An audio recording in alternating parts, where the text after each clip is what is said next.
hello po mga kapuso. Ako po si Jay. So, ito po yung laptop ng nanay ko. Ito po, kasi po yung bagong CPU. Baka Miyerkules pa po datating. So,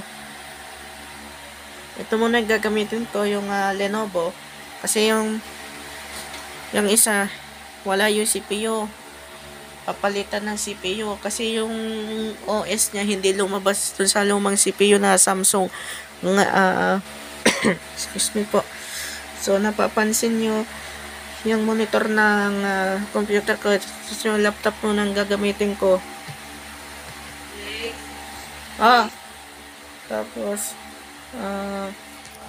so yung OS mo ng CPU na puti na datating bukas o sa Miyerkules is Windows 7 Home Premium 64-bit ngata or ibang Windows. So ang favorite OS ko kasi mga kapuso Windows 7 ngata mga guys. So pakita ko po.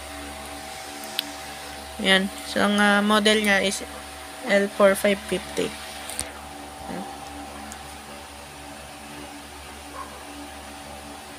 Yan yung keyboard niya. Tsaka yung dito niya na pati yung pula.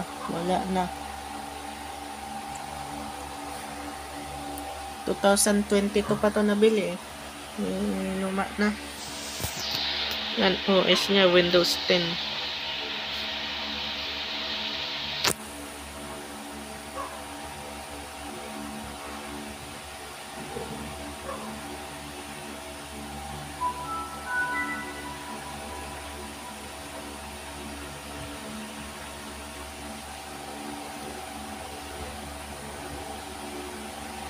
Ayan guys. So kahapon wala po ako kanina dito sa bahay. Umattend po ako ng Christmas party namin sa school. Kaya kung napanood nyo na lang, comment na lang kayo. So, sa mga kapuso namin dyan, subscribe na.